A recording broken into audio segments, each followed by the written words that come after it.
We're looking into the future and picking winners. From the NCAA tournament to the Masters, Wimbledon, the NBA, the upcoming baseball season, and more. This is the Bettor Sports Futures Draft on BSN. Here are your hosts, Corey Parson and Nando Di Fino.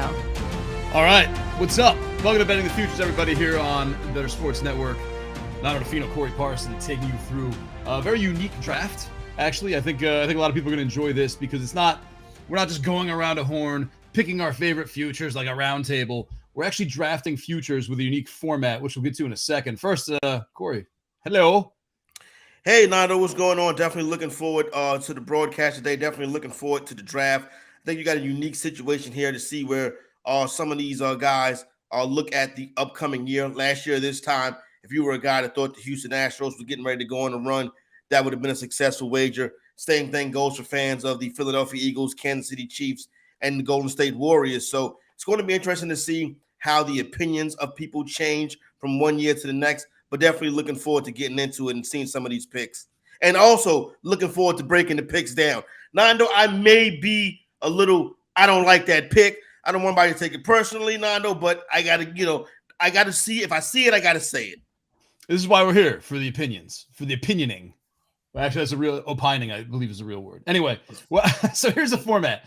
Instead of like, oh, I like these 5 things, it's a draft with a twist. The first round is $1. The second round is, I got to make sure I get these numbers right because I've actually played this before with different dollar values. First round is $1, second round is $10, third round is $25, fourth round is $50, and the fifth round is worth $100. So, Corey, if you got a 4-1 bet, say that you really like you do have to play against the other drafters, and then you have to kind of think like, all right, do I want to go 10, make this a $40 bet? Do I want to wait for my $50 round? Maybe it'll be gone. Maybe someone else is on this. Where do you fall? Like where's your strategy? I want my highest dollar bets, Nando, to be on the actions I feel the strongest about. So say, for example, if I really like the Houston Cougars to win the NCAA tournament, they have a lower odds because they're one of the teams that's, close to the top of the favorites list right now. Yeah. I want to save my shorter value, the things that can happen. There's some pretty good ones on the board this year too. I want to save that for those heavy dollar bets, and I want to use my earlier picks where I go less money with some of my long shots, and I think those are some of them on the board too. So I think you can hit value all through each of the 5 rounds. You and I aren't in this draft. We are commentating. But yes. If you were, like, would you go into this? I mean, you can scour every sport, obviously. You do your research like you normally would. Would you just put a list like with tiers and be like, all right, like Pete Alonso to win the National League home run title? That is my number one like slam dunk. I don't care what the odds are. I got to get that. That is like I know that's going to happen. How would you go about? Because I think, look, when people watch this, I think they're going to look at this and be like, this is like kind of like a new fantasy league that I can play with my friends, and I can, we can figure out the dollar values. You can put real money in however you want to play it, but it is kind of a fun thing to do amongst friends. So if people decide to go off and do this on their own, grab like 4 or 5 of their friends, 8, 9, 10 of them, what's the best strategy? What's the best way to put your cheat sheet together basically for this? I think the way you want to really put your cheat sheet together is you want to try to break down and get a whole scope of the year, whether you start with, the NCAA tournament, opening day, the Masters, kind of focusing on the sports that you know and handicap best. Like, you don't have to really show your range in an environment like this. You know what I'm saying? If you handicap the NBA the best and you want to stick to that and as your futures, then go ahead and go for it that way. If your thing is Major League Baseball and you got to lean on, Max Fried or a guy like that for Cy Young or maybe, NHL, whatever the case may be, you want to kind of stay in your strength and in your wheelhouse. But I urge people, you really want to save that big money bet for more, what you think is a more sure wager. Yeah, you can take an 18, 19 to 1 in that last round and try to hit it out the park. But I would go the opposite direction right there, Nando. That's how I would look at it. So it's going to be interesting to see how they put their things together. I kind of look at it from a DFS vantage point. Take those $100. Oh, so I'm sorry. Enter this 1,000 times. Take that $100 bet and kind of play it like a double up. That's how I would do it. And what are your thoughts on? I don't know if this should be in the rules. I don't think it should be. now that I'm thinking this through, I mean, I guess this is our own little land of, skipping through and making rules as we like. But like if I wanted to play it, like I'm going to put maybe 3 guys for MVP. Like let's say like Luis Robert, Aaron Judge, and Yordan Alvarez. Would I do that in rounds 2, 3, and 4? How is that disingenuous or is that smart? Well, it's not smart if none of them win the award. You see what I'm Right. saying? So yeah, you're putting all your eggs in one basket. Only one person can win the award, but you take 3 cracks at it. So that kind of gets you on the board, as you would say, and keep you from being, let's call it, bankrupt or on tilt by the time we get to the end of this draft or this tournament or whatever. So right. I don't know if I would go exactly that way, but that could be a way to do it, just to kind of, if everybody else craps out, then at least you got 3 shots at one winner of one award. Right. I mean, say you got your $10, $25, and $50 ones, and you get 4-1, 8-1, and right now maybe even like 16-1. Maybe you hit one if one of them hit. I mean, the key is, you're right, one of them's got to hit. One of them has to hit if you do it that way. So maybe you want to spread it out a little bit more. I would really say kind of stick to your wheelhouse would be the way to go as far as what you like handicapping and what you think you have the edge on, because everybody's going to be different. We got different guys in here who handicap different sports. You got NHL guys in here. You got golf guys in here, Major League Baseball. So it's going to be interesting to see how it plays out. Keith Skopanich, Nick Durst, Tony LaBarbera, Tyler Soto, Adam Bernard. That's the order in which we're drafting, and those are the 5 participants that we have. Corey, would you care to handicap this draft right now as I plug my headphone back in because I'm a little excited? Well, hearing Tony LaBarbera's name. Knowing a little bit of what of who the guys are and what we have right here, and kind of looking through some of the things that are on the board. I don't know. Listen, I don't want to call anybody out or put a target on anybody's back, but having spoken with Nick Durst a couple times throughout the course of the year, I think he has good range. You know what I mean? What I worry about is him being a little too New York centric. I think he has good range, but I think his New York centrism could hurt him. But I do think that he has a good depth of a number of different sports. Adam, obviously our producer for Corey Nando and Friends. Tony, substitute producer for Corey Nando and Friends. Man, this is gonna be fun. So $1 for the first round, $10 for the second round, $25 for the third round, $50 for the fourth round, $100 for the fifth round. Corey, if you're Keith and you got the number 1 overall pick, and we're going to bring him on in a second, hear what that number 1 pick actually is. What do you do? What do you do here? I mean, like we're on. It's Valentine's Day when we're recording this. Yeah.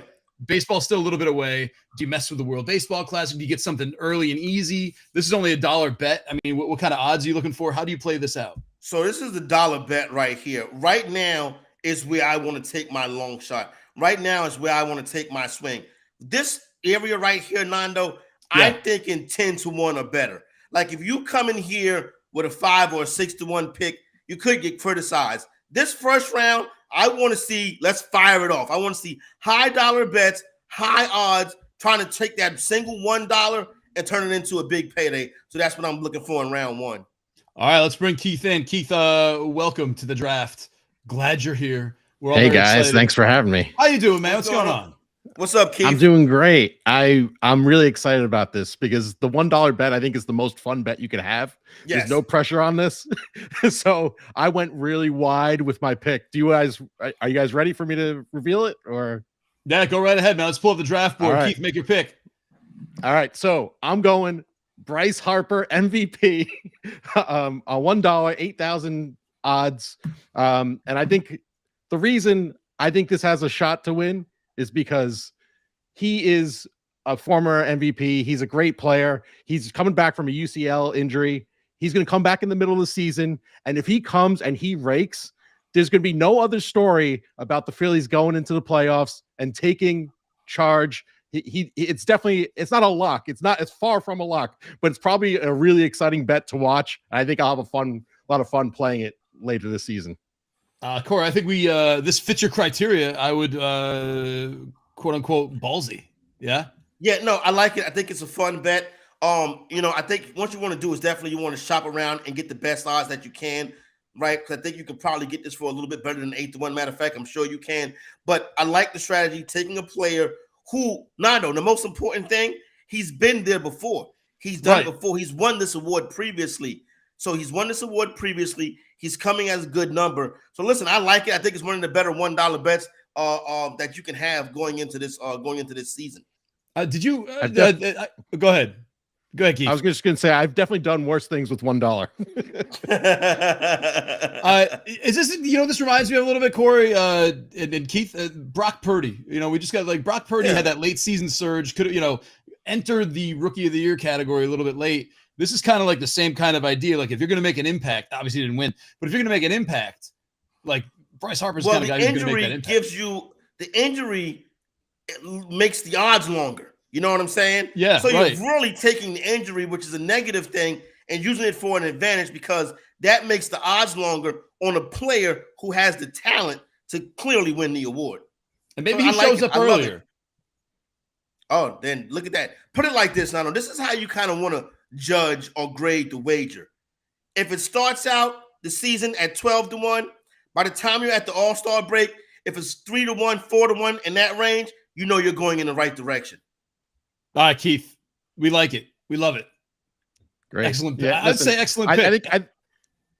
I think it's going to be the story of the baseball season if he comes back and carries the Phillies to a wild card or first place, and then they make some noise in the playoffs. I mean, we already know they're a good enough team to make some noise, so why not? Let's give it a shot. Corey and I used to talk cards on the show, and I was just going through my pile of Bryce Harper's when he had that late season surge, my Bryce Harper stained glass. Let's bring up Nick Durst for pick number 2. I don't know, Corey, any predictions here? Nick Durst, you said very New York centric. So you think it's an Aaron Judge pick, maybe? I mean, it's going to be interesting to see where it goes. Obviously, with Nick behind the controls making the picks, I think at some point we'll probably get a New York Met pick. Now, you can say that's being a homer, or listen, you can really be into the New York Mets. They're coming into a season where they have short odds to win the National League. Pretty decent odds to win the World Series. So it's going to be interesting to see. Nick, what's up, man? What's up, guys? There'll be some New York flavor, but I'm going coast to coast. I'm going global. If I get my picks, I think Corey's going to be right. I'll win this draft. No doubt about it. Okay, so what's your pick? What are we doing? Right. So my first pick, I am going to stay in New York, but it's not like a crazy homer bet. I'm going Pete Alonso to lead Major League Baseball in home runs. I can get this at plus 900. Are you kidding me? Pete Alonso, top 5 in home runs every single year in the league. The most home runs in the league since he entered in 2019. I get Aaron Judge had an all-time season, but what are the chances that Aaron Judge is going to hit 60 home runs again? I don't think that's going to happen. He averages around 40 per year, and he'll be in that range. Kyle Schwarber last year had a monster year for the Phillies, led the NL in home runs, but this year, he's not leading off anymore. They got Trey Turner. He's going to lead off. And then that means Schwarber is going to be pitched around. He's in the power spot, but Bryce Harper is not going to be behind him for the first half of the season. So they're going to pitch around him. I think this is a great value bet here for $1. Yeah, that's good research. This is fantastic $1 bet. And Nick kind of broke everything down that you like about the pick. Player who finished third in this category last year. You're getting him at an excellent number coming into this year. And see, now let's compare this wager to the Harper wager. Alonso is not starting off the season hurt. So he has that advantage right there in this wager that he's not banking on a player that's already injured. So if Alonso, who's starting the season healthy, can remain healthy, this is one right here where you can see by the All-Star break, this goes from 9-1 to about 2 or 3-1. This would be interesting. I remember when I did this the first time, a few years ago, whatever.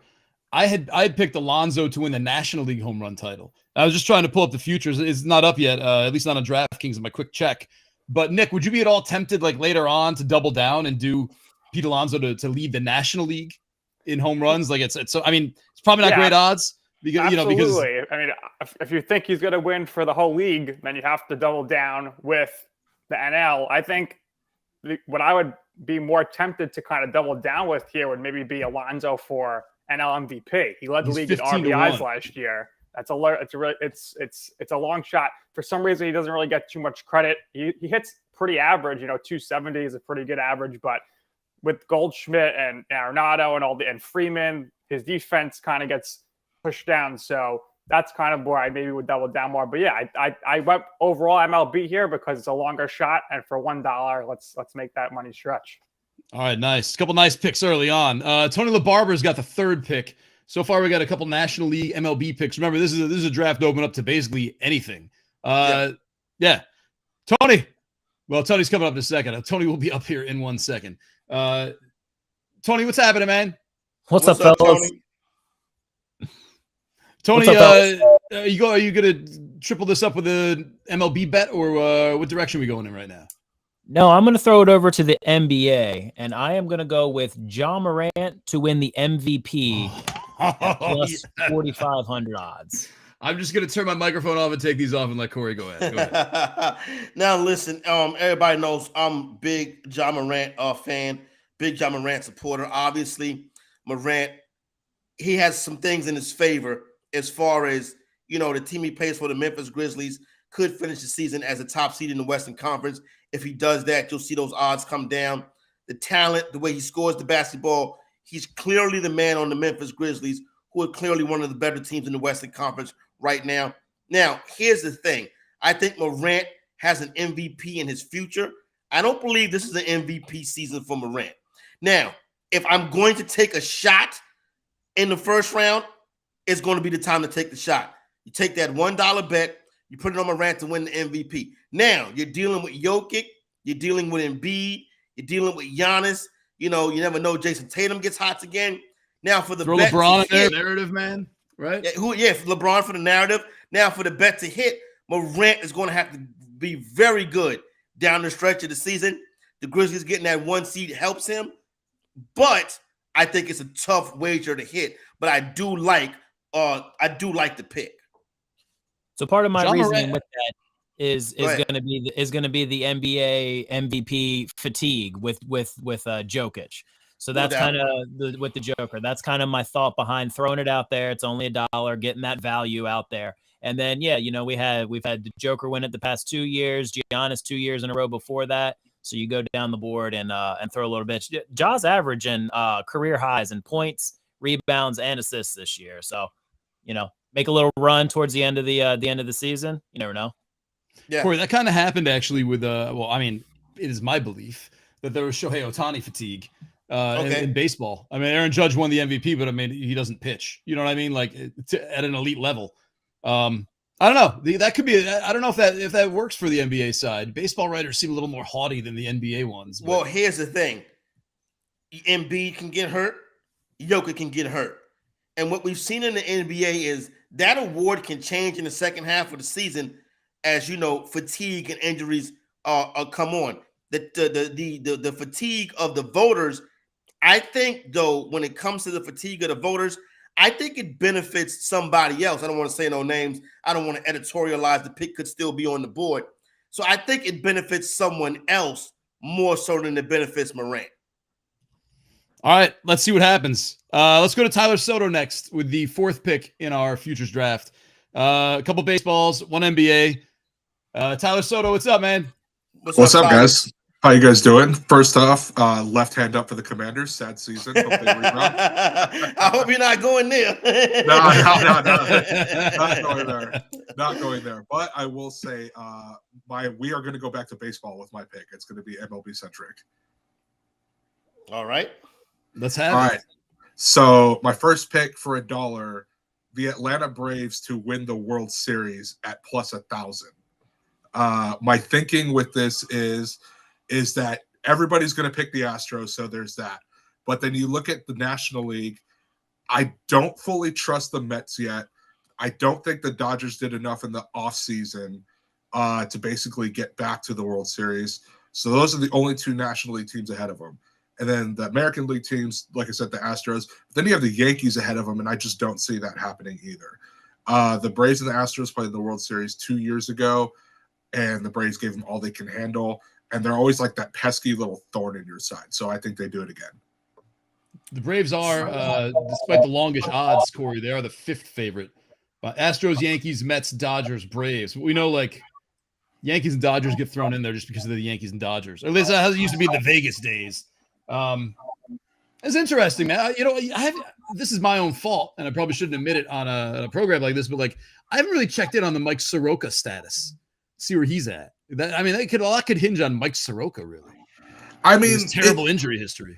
Yeah, it can. I'm gonna be honest, I haven't checked in on that either. But I mean, they just have an absolutely young core. They've locked up all these dudes for the next 6-7 years. Their front office is absolutely amazing, and they've given me every reason to believe in them. So I'll just keep going until they don't make me believe them anymore. Well, here's the thing: you have a team right here that can win it because we've already seen them do it, and you're getting them at long shot odds. And what I like about it too is the teams ahead of them, Nando, are the heavy hitters. They're the favorites. They're the guys that odds makers know the Yankees are going to draw money. The Dodgers are going to draw money. They know that Houston's going to draw money. You know that the Mets are going to draw money as well. So now you come to Atlanta, kind of floating under the radar behind those. I guess we call them the blue bloods of Major League Baseball wagering. You got Atlanta hiding back there, who's already won a championship. The Mets haven't done it. The Yankees haven't done it. So that right there should show you that it's a good wager, and I think it closes out a solid first round. What I like, Nando. Well, we got one left. We got one more left. So far, everyone is stuck to the script as far as taking that big shot with that $1 wager. All right, Tyler, this is not a snake, so we'll see you in a little bit. A lot more sooner than we would have if it were. Adam Bernardo, producers coming up. Corey, real quick, I just want to these MLB futures odds. I'm looking at DraftKings. Astros, Yankees, Mets, Dodgers, Braves, Padres, obviously. Then it's the Blue Jays, and then it's the Seattle Mariners. Yeah. At 17-1. The Seattle Mariners are the 8th most likely team to win the World Series according to betting odds right now. Yeah, no, and I talked to some bookmakers coming into the draft, and I got some interesting stats and numbers as far as how wagers look going into the season for the Seattle Mariners. So I think there is some popularity behind this team, but I do think there's some issues, and I think we can get into some of those as we move throughout. Now, one of the things that I'm seeing, well, let's bring Adam in, and then we can close up this first round. All right. Sounds like a plan. Hey. So I go from working with you 6 days a week to forgetting that I'm even on the clock to close out round one. Sorry, Adam. I miss you. We wrapped that up before. You were just a bonus pick, Adam. Yeah. Well, Adam, where are you going here? Are you staying true to the 8-1 or better odds for the first round? Close to that, yeah. I'm actually gonna, and I know, stick to your wheelhouse with your strengths, and there's definitely gonna be some hockey picks later. I'm gonna go NBA here, and I'm gonna take the Milwaukee Bucks to win the championship, the NBA championship at +600. When you look at and Corey, you are somebody that gets a lot of mileage out of your NBA League Pass, so please cut me off this NBA layman and tell me if I'm wrong with anything I'm saying here. The West is going to be an absolute dogfight, rounds 1 through all the way to conference finals. Yes. Okay.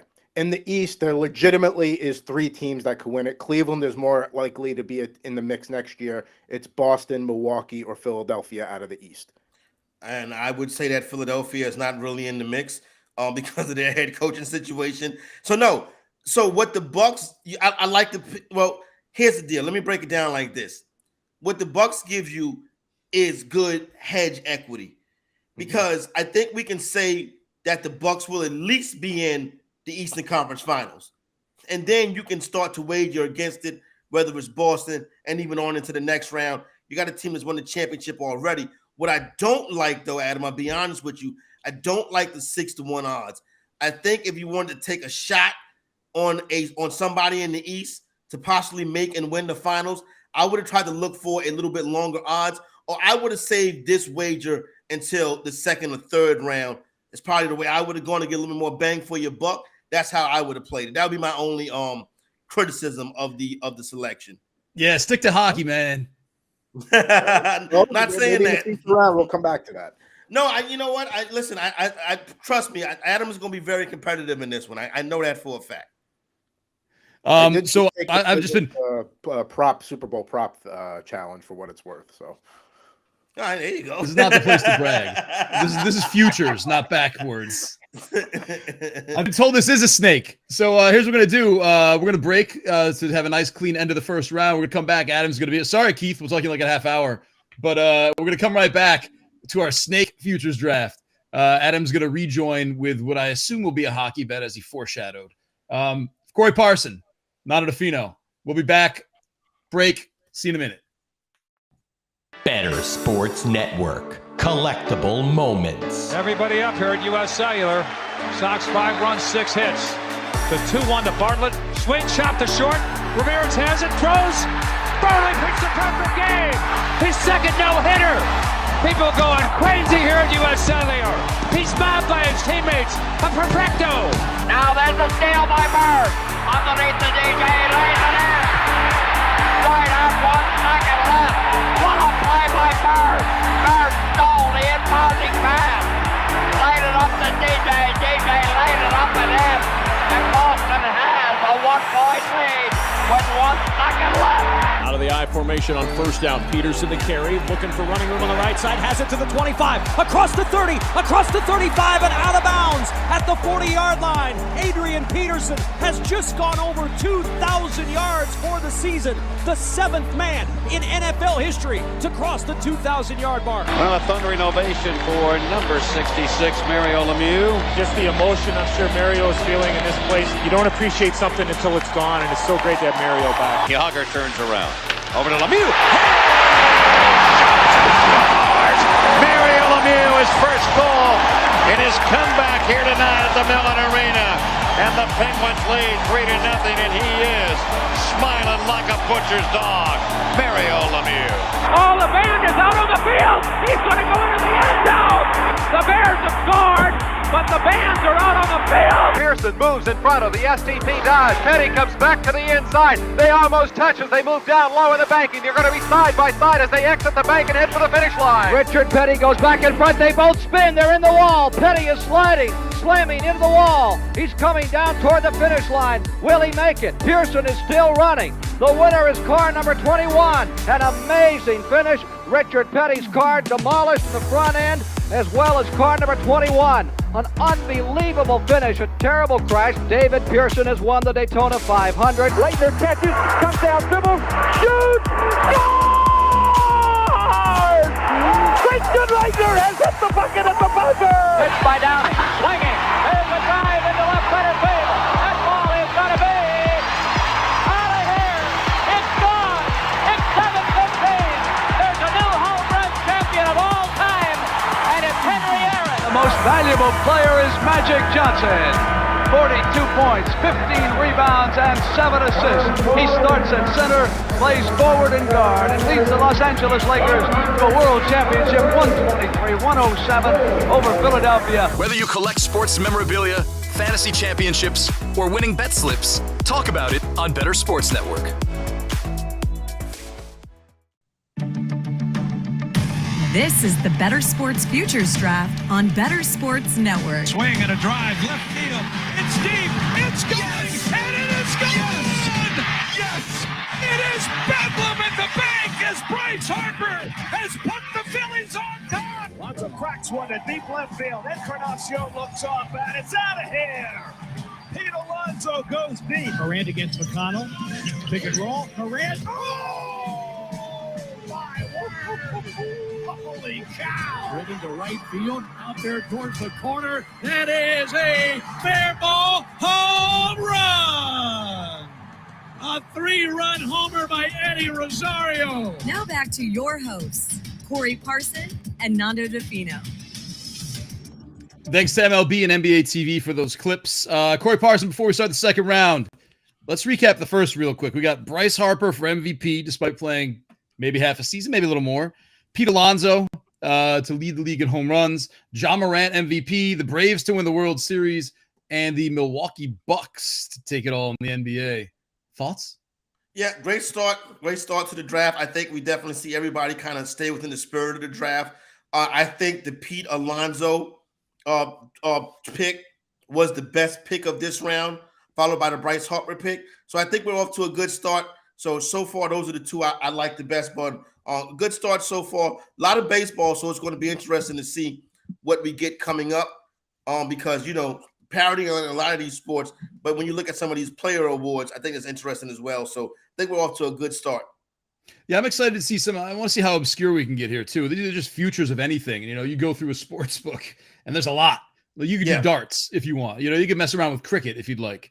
And there's some fun odds there that maybe attract some fun people. All right, we're snaking this draft, so let's go back to Adam. This is the $10 round now. Corey, what's the move in the $10 round? We do some 4-to-1 stuff. All right, so now I think you want to start to see. Yeah, you kind of want to get into that mid-level range. I would say. I think you are now. You want to come and you want to slowly, as you work your way down through your picks. You want to become more conservative in your odds as these bets get a little bit bigger. And then once again, sticking to your wheelhouse. So we'll see if Adam goes to the NHL. Yeah, let's see, Adam. What are we gonna do here? All right, I'm not going to the NHL yet. I'm going to go over to the Diamond, and I'm going to take the San Diego Padres to win the National League at plus 450. I love that heart of the lineup with Manny Machado, Xander Bogaerts, and Juan Soto in the 2 spot there. They just picked up Michael Wacha to help the back end of the rotation. They also got Matt Carpenter there, who I think can have a nice fit in the bottom of the lineup the way he did with the Yankees. So, like Tony said earlier, LA didn't really do enough to, keep up there. So I think San Diego's got a path. Obviously, the Braves and the Mets and an NLCS would be tough, but I think this is San Diego's year to get there, at least get to the World Series. Adam, did you look at this? Like, I like the Padres, but I'm kind of afraid of the Astros, the Yankees, and that's not going to go like all in for the World Series. Or did you look at this like the field in the National League is weak enough where I feel very comfortable going with the Padres just for the National League right now? I mean, a little bit of column A, a little bit of column B. I mean, I'm a Yankee fan. I can't put money. I know, I could put money on the Astros. I would prefer not to. And I think this is a way of keeping some interest. I'm out on the West Coast too. So now, flipping around. I got 3 innings left in the Padres game. I'm going to watch to the end now. Keep it interesting. All right. Worse reasons have been given. Corey, Padres super team, or is this like possible bust written all over it? No, Padres super team. I think they're going to be in it. I think they'll be in it till deep in the season. I think you'll have a chance to win this. Now and hit this wager right here. What I would say is, we talk about odds decreasing as the year goes on. So this could probably fluctuate up and down. I can see them going to 6-1 at some point, maybe hit 7-1, then maybe creeping back down. Do they go out and dominate the National League from opening day to the end of the season? I doubt that. So, but I think it's a solid pick right here, a popular pick. And listen, the Padres are definitely going to be a team in the mix.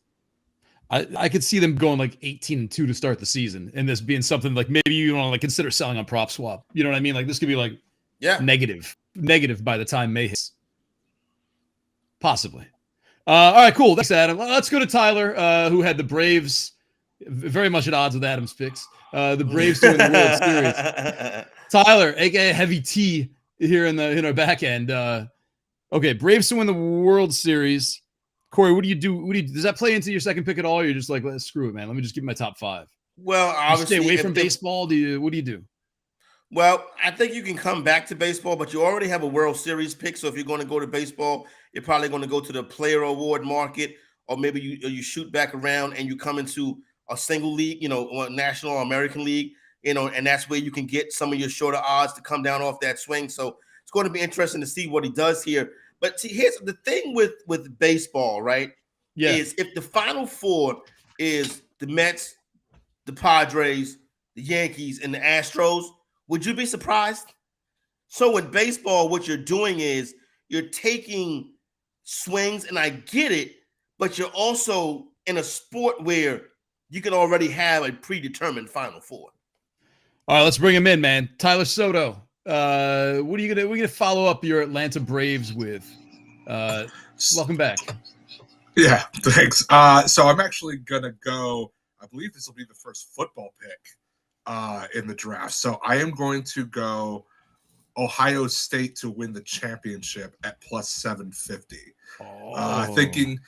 So my thinking behind this is it's going to be really tough for Georgia to pull a three-peat. Also, Ryan Day had them on the brink of elimination. If it wasn't for that super wide field goal at the stroke of midnight on New Year's Day, they would have won that game. So I don't know if Georgia three-peats. Gonna be entirely honest, and I might be one of the only people saying this. I don't know if I really trust Alabama all that much anymore. They've come up short kind of past couple years. And then the teams behind them, I don't fully believe in Michigan all that much yet. USC does not play defense, and then Clemson's right behind them as well, and I just don't see that happening. So Ohio State. Corey, this could pay $750. What do you think? So this is no wait. I'm sorry. This is $750. My bad. This could pay $75. So I would have. Let me give you a little bit. This is how I think it's not my favorite pick. Let's be honest. Off the top, it's not my favorite pick. Now, Ohio State should be in the college football playoff, which is true, right? But I would want longer odds on this, considering the dominance of Georgia, Alabama. And I think there's another college football team out there. If I was in this draft, my first pick would have been LSU at 8-1 to win the college, 18-1 to win the college football national championship. They were in the SEC championship last year. They were probably a win away from the college football playoffs. I think the SEC could take 3 teams. Ohio State could very well be that 4th team. I just would have wanted Ohio State at 10-1 or better. I wouldn't have mind flip-flopping these two, making Ohio State the first-round pick and coming back to the Braves with the second-round pick, because I think Atlanta has a better shot at winning the World Series than Ohio State does to win the national championship. Do you think enough people if you believe LSU could win the national championship, do you believe enough people still hate the coach where that could be actually pretty good value because there's no one wants to bet on him to be coach of the year? Listen, that's something it's out there, and that could be why the odds are so long. But that 18-1, his first year, he had the team in the SEC championship game in his first year. They don't have that mistake, slip up, late season loss. They could have been in the college football playoff. No matter what you think about Brian Kelly, he's a good head coach. And at 18-1, I think that should have been a first-round pick. Now, it's still out there. It still could come. You know what I'm saying? But I would have took that. But, still, I'm not trying to play you, Heavy T. You know what I'm saying? Solid pick. What I do like about it is Ohio State will be in the college football playoff. So it does have a shot at cashing.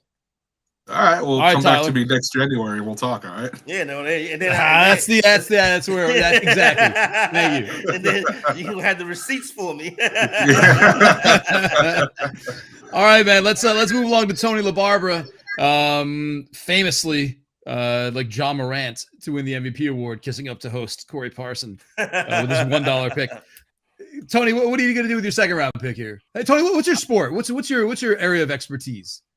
I'm a big football guy. Still mourning my Eagles loss here, but I do like golf. That's kind of the odd sport that not a lot of guys go. That's actually where I'm going to go with my second round pick. I am going to go Xander Schauffele to win the U.S. Open this year at plus 1,700 odds. I'm going to throw $10 on that. You will have to explain why. Is it the course? What is it? I thought I might. So I got a few stats here. So he's played. We know who he is. He's played 4 times this year. He withdrew from his first tournament at the beginning of the year, but since then, in the 3 tournaments, he hasn't finished outside of the 13th. And the one thing about U.S. Open courses is they are set up extremely difficult. You may have heard they always grow the rough real high. They're very, very difficult courses. You won't see a 20 under, 25 under win at a type of course like that. At a type of course like this, they're going to play at the LA Country Club this year.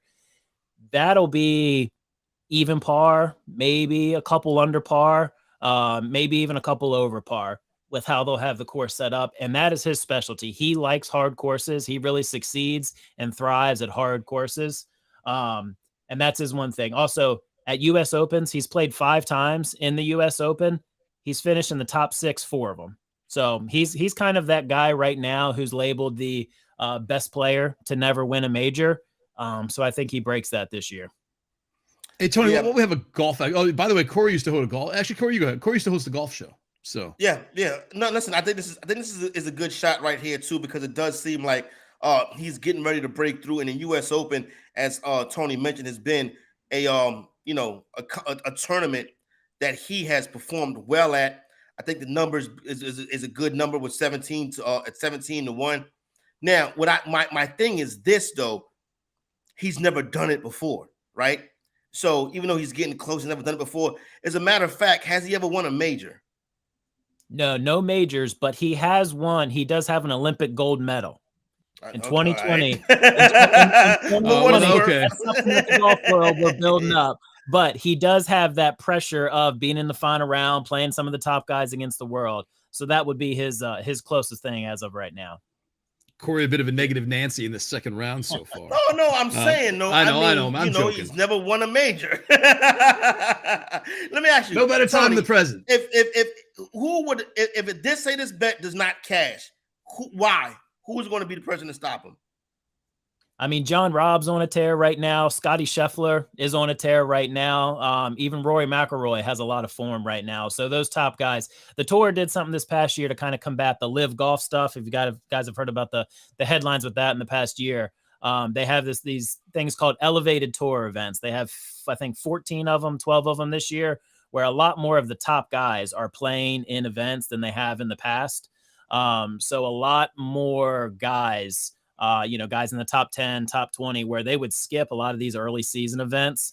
They're playing in a lot more of those right now. So Rahm, Scotty Scheffler, a guy like Rory, those guys are all into form heading into a major season. I wonder, Tony, sorry, go ahead, Corey. If it happens, he'll probably win the competition. If this bet hits, Tony will probably win. We talk about exploiting, knowledge bases sometimes here with betting. I just wonder, like, if you have a theory about, like, what Tony's talking about, live versus the tour, and you roll with it, maybe you have like a few months of being ahead of the crowd and ahead of the odds right now, like how these things are going to play out. Maybe the elevated tournament is the way to kind of attack it.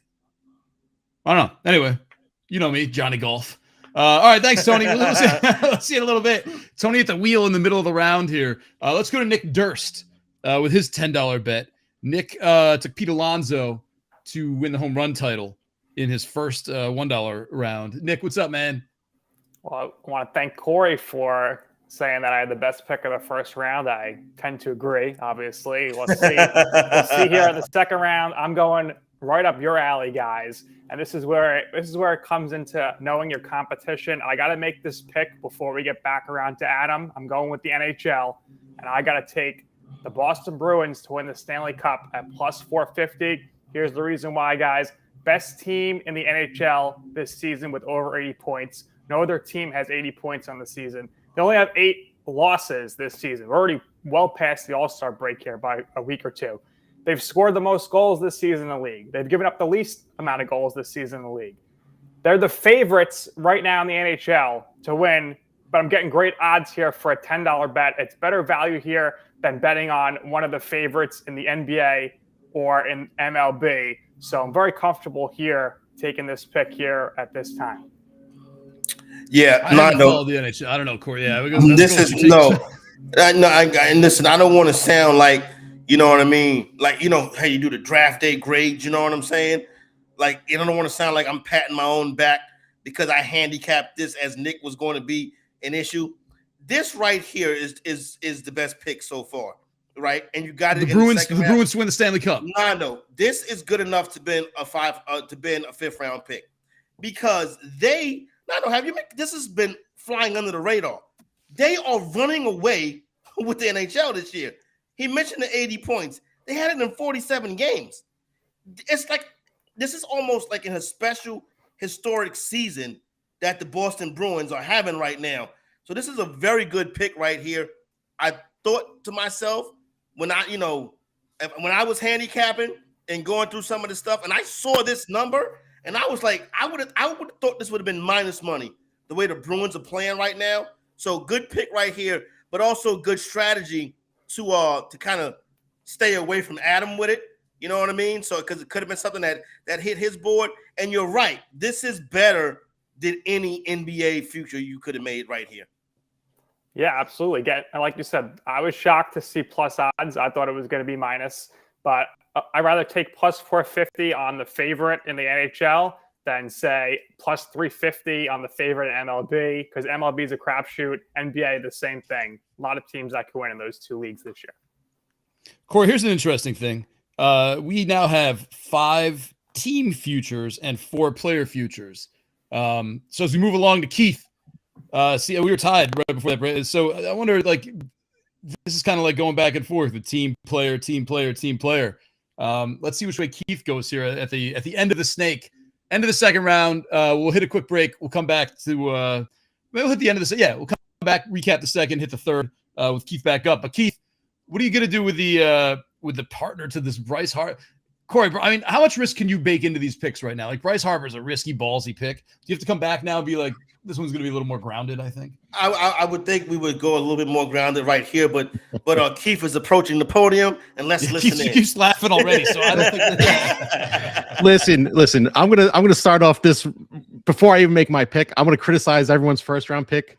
If you want to be safe with your bets, why don't you just put your money under a mattress? Because, like, let's be honest, like, you're gonna win $10 on a what did Nick bet? I'm sorry, I can't see it from here. The Brewers win the Stanley Cup, and Peter. Why you bet $1? Why even bet the dollar? It's like you're gonna win $10. But all right, so my next pick, it is a player, so I'm keeping with the rhythm of everything. How about that? He did not win an Olympic gold medal, so so I'm picking Max Fried for the Cy Young, plus 1,200. And listen, he was number 2 in Cy Young voting last year.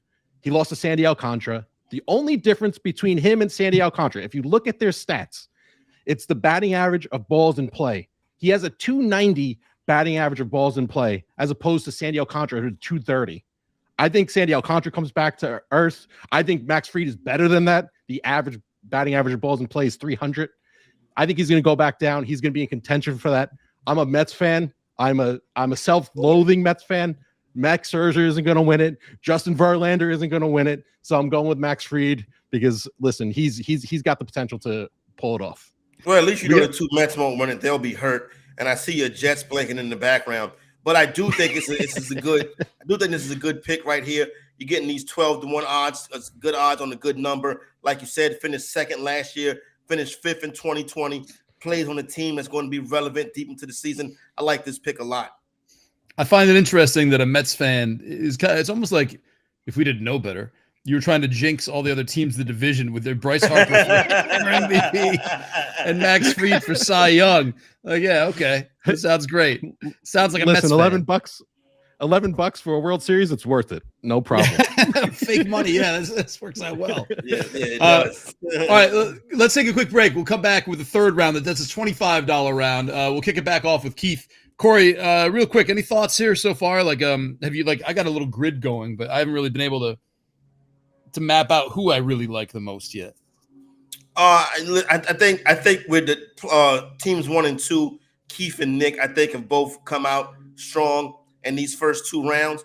Going to be interesting to see where they go with the next 3 picks, and then we'll see if Tony, Tyler, and Adam, can possibly find something to hit a home run.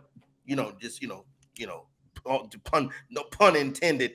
So listen, so far so good, but I think Keith and Nick are battling it out right now as far as perception of the pick so far. All right, we got the $25, the $50, and the $100 rounds left. We're going to take a quick break here, betting the futures on Bettor Sports Network. The Playbook with Fensty and Ronis, presented by FantasyAlarm.com. The only person, I've said this to you before, who I believe back then, of all those power hitters who truly was clean, Ken Griffey Jr. I mean, I think so when he got hurt. We'll never know that for sure either. Nah, dude. We've seen guys who were not big take substances. That's true. To get busted. So it's not about that always. I hear you. It's just, don't you think with the way his career kind of went, you would think that he didn't take anything? I don't think he did, but we'll never know 100%. I'm going to keep telling myself that he didn't. The 1 year player, I mean, he's my favorite baseball player of all time. In the 1990s, Ron, as a kid, as a 5-year-old kid who plays video games and collected cards, there was no one cooler than Ken Griffey Jr. I still wear my hat backwards because Ken Griffey Jr. did it and he looked really cool doing that, wearing a backwards baseball cap. Like, he made everything the guy did looked cool. Even the home run in the movie Little Big League, it's acting, it's all, I guess, fake, but even he made that look cool. I mean, Ken Griffey Jr., you're a little bit older than me, but in the 90s, was there besides Michael Jordan, was there a more loved athlete than Ken Griffey Jr.? Yeah, no, I love Griffey. He's one of my favorite players ever, from defensively to hitting his swing. And yeah, I would have loved to see what he could have done if he had stayed healthy, the final numbers he'd finish with. So no, I was a huge fan of Ken Griffey, and it's a shame though that all those injuries towards the end of his career just really limited the production he put up, but he still put up elite numbers. He was so fun to watch. So I'm a huge Ken Griffey guy. And here's the other thing too. So 1994, the season got shortened because of the strike. And he finished with 40 homers in 111 games that year, man. And then he had 56 2 years in a row, 97 and 98, and then 48. He had a stretch 4 years in a row, 49, 56, 56, 48, 40. I mean, unbelievable. And then, yeah, once he hit like 31, he started to miss games, 111, 70, 53, 83. So think about that, all those years that he lost, and he still hit 630 home runs, man. Yeah. So if he was clean, he would have been the all-time home run champion. Again, we're all guessing here, but you would think, all right, well, once he got into age 31, 32, that's when the body started breaking out, which is typical, right, for someone who's not using anything, whereas we saw Barry Bonds just get better with age, and we did not see that with Griffey. So look at 2001, where he's 31, he played on, look at the home runs decline, 8, 13, 20, 35, 27, 30, 18, 15 to his age 38 season. Even age 39 in 170 games, he had 19 home runs. So he probably would have definitely been the all-time home run leader had he been able to stay healthy. Bettor Sports Network. It's sports talk done better. And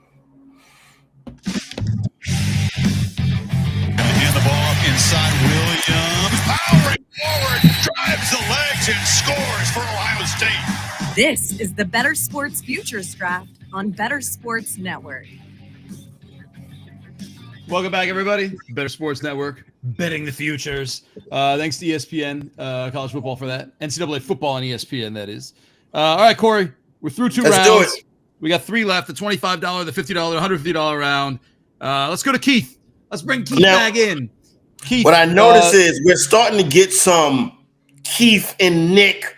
I feel some tension. I feel some chippiness. I think we've identified two people that kind of have targeted each other. So it's going to be interesting to see if they start taking shots at each other throughout the course of the draft. Keith, you are up for pick number 3. Listen, so someone stole my $25 pick. I think it was Tyler with the Padres to win it. But I'm going to another super team, and that's going to be the Phoenix Suns to win it all. Plus 425. I think that team is stacked, and there's going to be very little other teams can do. Kevin Durant coming to that team. Yeah, he's still, rehabbing his injury, but he'll be back. And listen, I'm not scared. They're already lined up to be the 4th seed against the Mavericks. I don't think Doncic can overtake Durant, Chris Paul, and Booker by himself. I mean, Kyrie is, whatever, fine. Hopefully there's no protests that go on that weekend. And, I think they're going to win it all. Corey, what's the general consensus in the bet? You're tapped into the basketball betting world and lines. Like, what is the general consensus for Denver now with Durant? Is it that they're going to win the whole thing, or is Denver's the favorite? The Phoenix Suns are the favorite to win the Western Conference. Phoenix Suns are the favorite to win the Western Conference after this move. They have the second shortest odds to win the NBA championship. This is a great bet right here, particularly in this round right here. The one thing that I would caution is the health of Chris Paul, Kevin Durant, and Devin Booker. And I would also caution, we haven't seen Chris Paul ever win a championship. So there's some, historical things that go along with that. But I like this bet a lot, especially in this round. And what I like about it is you have a player in Kevin Durant with a clear mission. He wants to dethrone the Golden State Warriors as the Western Conference champions. And now you put him on a team that can do it. I like this pick a lot. All right. And it's good hedge equity. And it's good hedge equity too, Nando, because they'll be in the conference finals. So you can hedge against them. You get to the NBA Finals. So this is a good pick, and it's a good round for this pick. Keith, you're balancing out. I mean, you've gone the Harper half a season MVP, Max Fried, which logically was very sound at 12-1 was great, and now the Suns, right after the Durant trade, being like, yeah, they're gonna win. This is I see how we're almost normalizing as we get closer to the big money rounds here. Yeah, I'm definitely getting. Go ahead. Sorry, go ahead. No, I was just saying it's going to get a little more conservative as we spend more money, I think. Yeah. Let's go to Nick Durst. Nick's got Pete Alonso. Man, I wrote this all back. I got the backwards and the forwards because of the snake here. Pete Alonso and I want to see the Bruins to win the NHL Stanley Cup. Nick, what's number 3, man? I'm a little surprised Keith didn't go with a Washington National for Rookie of the Year, just staying in the NL East there.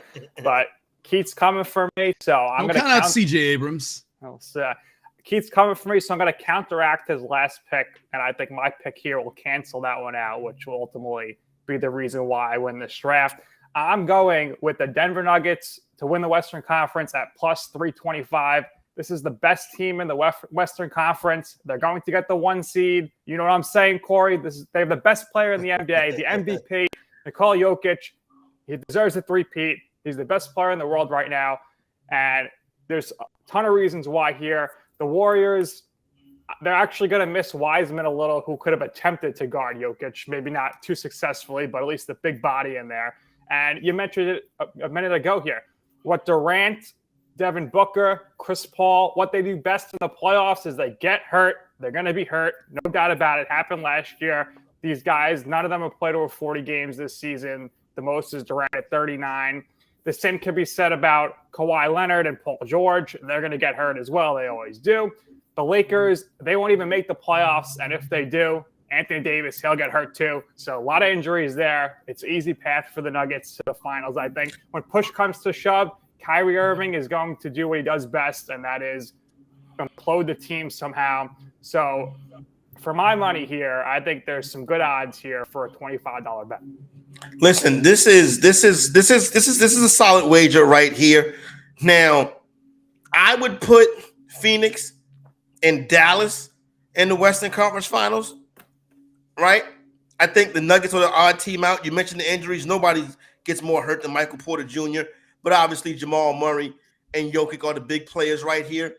Right now, currently, the best team in the Western Conference for the majority of the season after the trade deadline. I think you see a shift with Dallas and Phoenix, but still solid right here. I think these first 2 picks of this round, Nando, the Phoenix pick by Keith and the Nuggets pick by Nick, will probably determine how this draft finishes. I mean, how this contest finishes. I mean, we're starting to talk about this is $25 round for the multiples. For those of you just joining us on this, as the drafts go round by round, we increase the dollar value of the bets. So you do have to play around a little bit with the odds versus what you can turn it into. Yeah. I mean, these are big multipliers, I guess, right now. Yeah. So you'll see it. Listen, and then you got it. It's like this. The Suns can't win the finals without winning the West. Right. And in order to win the West, the Nuggets have to be in it. So you see what I'm saying, Nano? These 2 picks right here are very important. All right. Thank you, Nick. Let's go to Tony. Let's see. Tony's right here in the middle. Very easy to keep track. Adam's pick in round 1 of the Bucks. Kind of factors in here too. That's why I would have liked a little bit more juice behind that pick if I was Adam. Go ahead. Tony, welcome back. Fellas, I am going for my 3rd pick. I'm going to go the San Diego Padres to win the whole damn thing. There we go. Plus 1,000 odds. For all the reasons that Tyler mentioned earlier for them to win the NL pennant, I'm going to say the same thing. I'm also going to add the Dodgers have lost a lot of talent. They've added some talent too, but it's a lot of old guys who kind of are past their prime. The Giants, no one even wants to play for the Giants. We'll sign them, and then they're not signed and all that. So I think they've got a kind of clear path for that division. I think the past couple seasons will help them as far as falling short, all the expectations. I think they'll kind of fly under the radar a little bit throughout the season, and then finally be able to bring a championship home. Tony, I ask you this. Do you think this team is mature enough to win the World Series? I think so. I think you've got guys like Manny, you've got guys like Juan Soto, you've got Tatis coming back. He's going to be coming back from the PED suspension in late April. I think that'll give them enough time to kind of get all their ducks in a row to go after that. I mean, I'll relate it back to football, back to my Eagles. You had all that talent come in there. Not necessarily question marks of maturity, but can all that blend? Can all that bond? Can they step up? Can Jalen Hurts step up? So you relate that back to the Padres. I think you can kind of have Manny take that same step. Can he step up, be a leader for that team? I think he can. I think they can have the maturity to win a title. Oh, we talked about it earlier, Corey. Like, why not go all in on the Padres? And Tony did. So no, no doubt. You know what I'm saying? So, and this is a good round for the bet too as well. I like the juicy odds coming with the multiplier. So solid pick right here. We'll see what happens with this one. Yeah, Padres win the World Series is a very real possibility. That's $250 in your pocket in terms of this draft, if that happens. Tyler Soto. Let's bring Tyler in. He had a baseball bet earlier. By the way, we're leaning a little more team now here, Corey. 3 team bets all in a row here as we get into the real money. Hey, Tyler, what's happening, man? How are you? Where are we going? What's up? All right. So for my third pick, it's not going to be a team. It's going to be a person. And this is the one where I decided to put it in the third round. It is my longest odd. So if it hits, great. I won some money. If not, I didn't lose a whole lot. I only lost $25. I'm going to go Will Zalatoris to win the Masters in 2023.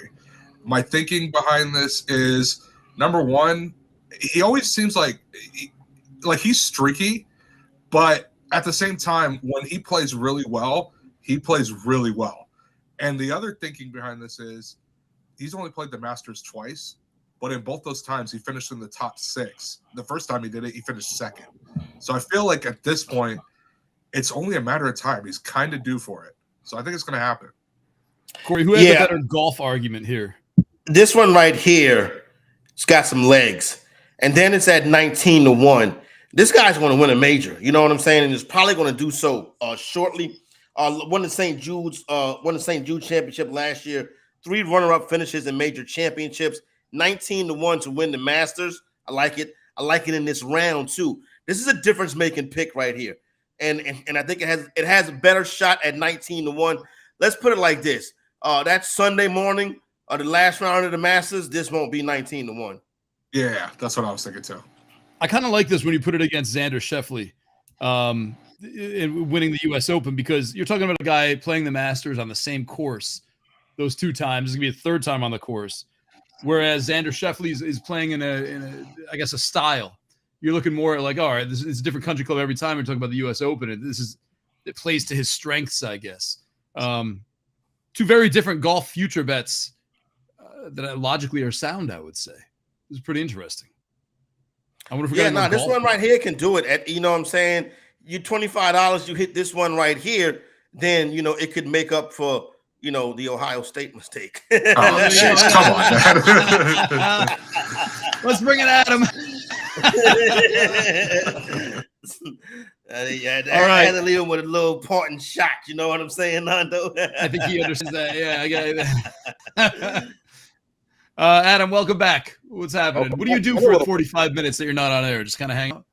I just hang out, catch up on a couple of emails here and there, just nice. Paying attention to the picks. Watch the draft. All right. All right, what do we got? So Nick came close to sniping me. He was in the right ballpark with going with the Bruins to win the Cup, which is a good pick. But as producer Jared mentioned in the chat, the East is a bear. They're going to likely see Tampa in the second round, which is not a good matchup for them. And then in the conference finals, they would get the winner from the Metropolitan Division, which is also going to be a Carolina, a recently upgraded Rangers. So they have a tough fight in the East, whereas the West is a little more wide open. But back to the Bruins. Currently second in the NHL's goal scoring race to win the Rocket Richard is David Pastrnak. Connor McDavid leads the league right now in goal scoring, but I'm going to take Pasta to win the Rocket Richard at plus 225. The reason for that is even though Connor McDavid is clearly having an MVP season and will probably run away with the Art Ross trophy for most total points, Evander Kane came back maybe a few weeks ago, and he is a shoot-first winger, and he's on McDavid's wing, and they play well together. So while McDavid had a 0.84 goals per game average prior to Kane's return, that is now dropped down to 0.55. And not that McDavid's not going to have a ton of points, but he's going to start setting Kane up to shoot more, and Kane is going to start getting more of those goals that McDavid was getting. Meanwhile, if you look at David Pastrnak, who's already got 38 goals on the year and is averaging 0.79 goals per game, he leads the team with 38 goals. Next on the team is 16. So the offense clearly goes through David Pastrnak. The Bruins are going to continue to roll here. I like the Pastrnak to win the Rocket Richard at plus 225. I like that. Yeah, Adam, I really solid. Go ahead, Corey. Solid right here as well. Good explanation. Good way to break it down. I did have some. I thought, listen, McDavid is minus $2 favorite to win the award, but with the return of Kane, you broke that down well. This $25 round, I like it being in this round as well. If maybe he could have started off round 4 and put a little bit more juice behind it, but I'm quite sure his next pick is going to be just as good. You know what I mean? So solid pick right here, Nando. Executive on ice. We whatever. I'm got it. You know what I'm saying? Actually, I got a follow-up question for you, Adam. I love the Kane logic. If I'm a bettor and I don't like Pastrnak, is there a alternate choice of someone who if you just love the reasoning behind Evander Kane coming in and messing things up for McDavid, but you don't love Pastrnak, is there another player dangling out there who maybe plus 500 with a shot, something like that? So Jack Hughes from the Devils, if he didn't get hurt and is going to be out for some time, he would have been a good guy to look at to throw some money on. Tage Thompson from the Sabres has cooled off a little bit. Mikko Rantanen is the guy in Colorado. He that's been their leading goal scorer this year. With injuries that they've been dealing with, so the offense has kind of been running through him. But I think at this point it's a McDavid, Pastrnak. One of those two guys are going to be your best bets. Still plus value. All right, cool. Let's take another break. When we come back, we're going to get into round 4 and 5. It's $50. That's real money, Corey, putting on these things. Listen, stakes starting to get a little bit higher now, so we'll see what happens. What do you predict? Do you think we're just going to get conservative, normalize things a little more, or is someone just going to be like, here's my 15-1, and I'm going to win the entire thing if this hits? I think the wagers will get more conservative, but I still think that even though the wagers will get more conservative, going to be interesting to see what teams or players the drafters rely on to hit these higher dollar wagers. I wonder if we see more as we've been pretty even with, I think, players versus teams in terms of futures. Do you think it's going to skew a little bit more to teams now because, they're a little more reliable, I guess, than just trying to pick a player in a race kind of thing? I think so. I think we'll see more teams here, and I think we'll see more of the blue bloods of the sports world. Stand by. Betting the futures on Bettor Sports Network. We'll be right back after this. Monday Night Rants with Edward Rouse on Bettor Sports Network. Do you believe in the Madden curse? Do you think that's a real thing? I did. Now, I don't think it's as big of a deal anymore, but it was a real thing for a solid 10, 15 years. Yeah, it was Sean Alexander, LaDainian Tomlinson, Peyton Hillis. LT was never on the cover. I know that. Was he not? I thought he was one. Okay, well, you do know all the covers of everything. Yeah, okay. So if you want, I could do this real quick. So Garrison Hurst is the first official Madden cover athlete, 1999. 2000, I believe they still put John Madden on the cover. And then 2001 is where it all started. So 2001, you have Eddie George. 2002, Dante Culpepper. 2003, Marshall Falk. 04, Michael Vick. 05, Ray Lewis, first defensive player on the cover. Okay. 06, Donovan McNabb. 07, Sean Alexander. Okay. 08, Vince Young. 09, Brett Favre. Okay. 10 is a trick one because it's no way you know. And Larry Fitzgerald. 11, Drew Brees. 12, Peyton Hillis. 13, Calvin Johnson, I believe so. You're right. 14. No way you know this. 14, also a trick question. I believe that's the Madden 25 cover, and it's Barry Sanders, unless you got it for the new consoles, in which case Adrian Peterson Oh my God. was on the cover. You're not cheating. You're not looking at. Swear on my life. Swear on my life. Okay, keep on going. 15, you have Richard Sherman. Okay. 16. Oh, okay, hold on. 16 is Odell Beckham. Okay. 16. 17. Now, this is the one I get mixed up because 17 and 18 are back-to-back Patriots. They are. 17, I think, is Gronk, and 18 is Brady. You are correct. 19 is Antonio Brown. Correct. 20, Patrick Mahomes. Oh my goodness. 21, Lamar Jackson. 22, Brady Mahomes. 23, John Madden. But yeah, dude, I'm a cover nerd when it comes to this stuff. We now know, but that was really impressive. I don't know how. Thank you. That's literally 29 of them or something like that. Wow, that is. You did not miss a single one, and you even got the special editions where they had 2 people on the covers. Monday Night Rants on Bettor Sports Network. This is the Bettor Sports Futures Draft on Bettor Sports Network. Jokic setting screens. Ball fake with 9, stuffs it home. Here are your hosts, Corey Parson and Nando Di Fino. Welcome back, everybody. Bettor Sports Network, Corey Parson, Nando Di Fino. Thanks to the NBA for that footage. Well, I guess the audio. I don't know, footage could be audio. Can it? I don't think so. I don't know how that works. Whatever. Yeah. Anyway, welcome back. We're picking futures across the sports, whatever you love. Just to recap real quick, we're going round by round. It's a 5-round draft. It's a spin. It's a spin on the typical, I like this. First round's $1. Second round's 10. Third round's 25. Fourth round's 50. Fifth round's 100.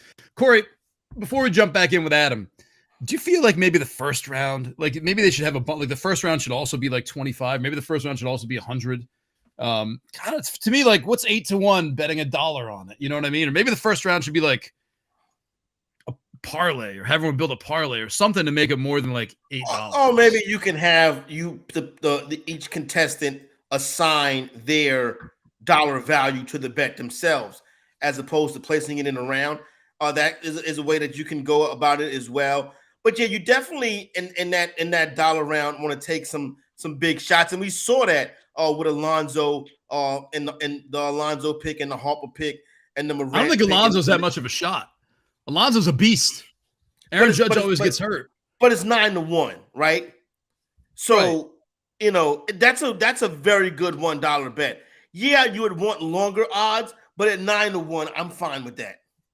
I think Pete Alonso, I would love to see what a number would be, and I know it doesn't exist right now.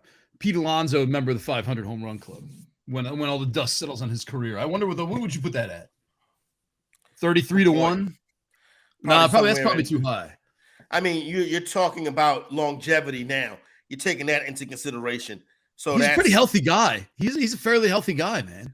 Right now. Yeah, but he's not like a big lumber, out of shape first baseman. These things can change though. Right, but I mean, someone's gonna hit 500 home runs again. You know what I mean? Like it's no doubt. Why not Pete Alonso? Why not the Why polar not? bear?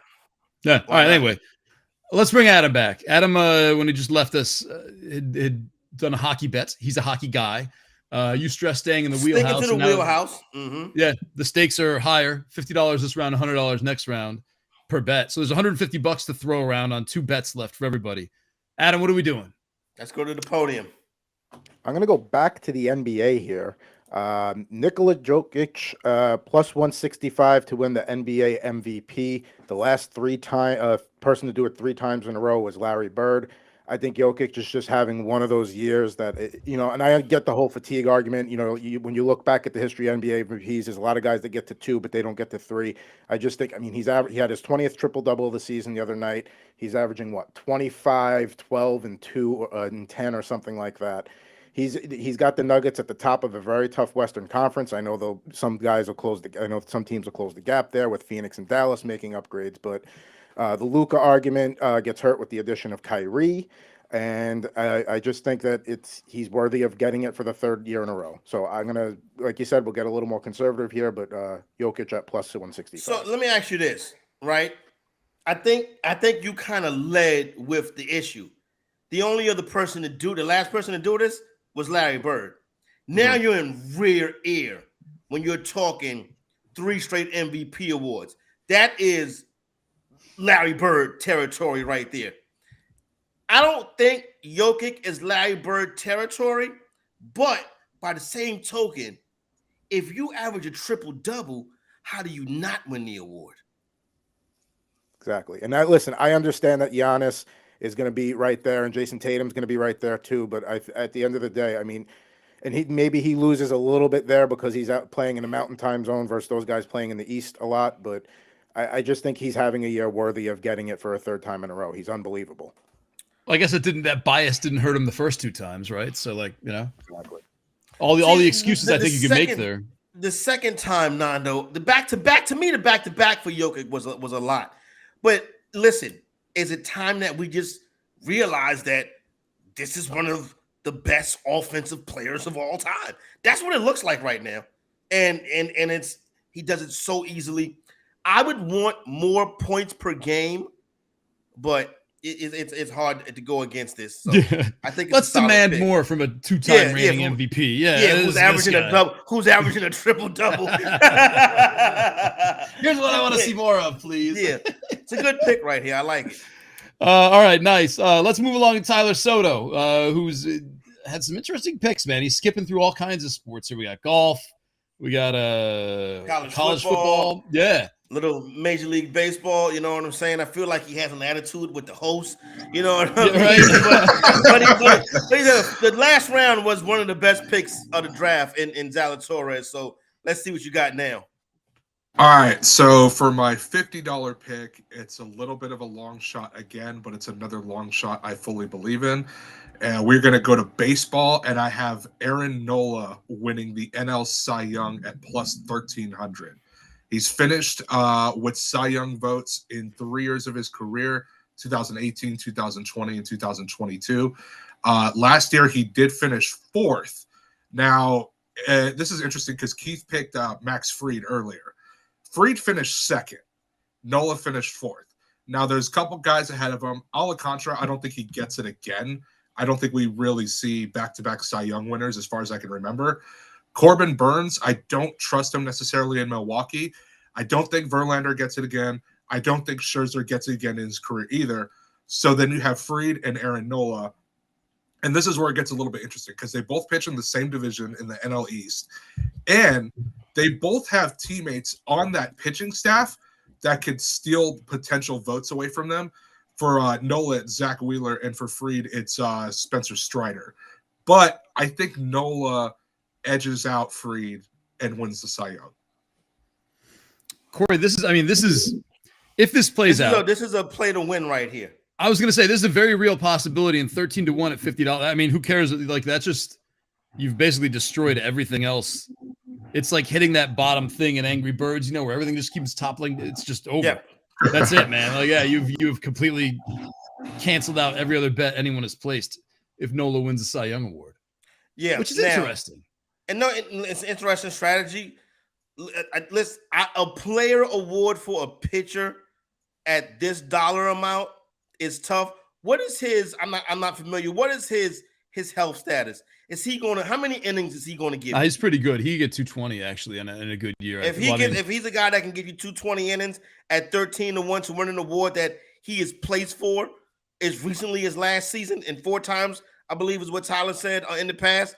Solid bet right here. Good way to go with a longer shot when the rest of this round will probably be conservative. This is the National League Cy Young race. Is pretty wide open too, man. I mean, like Zach Wheeler's among the favorites. Yeah. Zach Gallen, Joe Musgrove. Like you got Logan. I mean, this is a very real possibility here. I would go all the way down to Julio Urias at 20-1 maybe as my dark horse, but I mean, a 13-1 Aaron Nola seems way more viable. I would think. Yeah, that's what I was thinking. And for the record, he did go 205 innings last year, I believe. So in the 3 seasons where he did get Cy Young votes, did 212 innings, 71 innings, but that was in the COVID season. That was the year. And then 205 last year. So I think it has legs, man. All right, Tyler, I think Corey, when the Solid. dust settles on this, it's gonna have my check mark next to Tyler. This is a good one right here. This is the last 2 rounds. Tyler's last 2 rounds are better than his first 2 rounds. Well, we'll see for number 5 in a little while. Let's check out on Tony. Tony LaBarba went in on the Padres. Last time we saw him, it's got an interesting coterie as well here, man. Jean Morant, Xander Schauffele, the Padres. Yeah, interesting. Definitely interesting. Let's go to the podium and see what the Philadelphia Eagle fan has for us now. All right, I'm going to go back-to-back team picks here. I'm going to jump over to the NBA, and I'm going with the Denver Nuggets at plus 800 to win the NBA title this year. I like what they've got. I got the Bucks coming out of the East. I don't think anyone in the West scares me to take the Nuggets, aside maybe the Suns now that they have Durant. I got the Bucks coming out of the East. I would love to see a Jokic and a Giannis matchup. That would be just, I think, a awesome. Hopefully a 7-game series with that.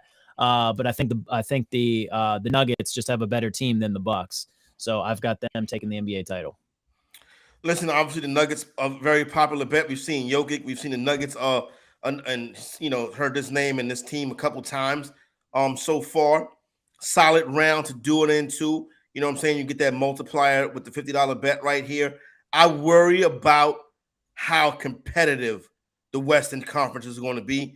You know what I'm saying? With MVP candidates, Luka, and now you bring Durant into the conference, Kyrie Irving into the conference. So it's not just the Nuggets going up against the younger teams like the Grizzlies and the Kings. Now you got veteran champions coming into the conference, and Kyrie and Kevin Durant. So it's going to be tough to do it, but once again, a solid a wager right here, and it could really help help Tony's bankroll. So I don't think the Nuggets are going to win the championship, but I can definitely see that this number will get shorter as we move through the spring and into the summer. I would think it would be less trendy than the Suns too, right? With Durant now, like I would see a lot of money coming into the Suns. You're going to get better odds on the Nuggets than you have all season, no doubt. Nice. All right, let's move on to Nick Durst.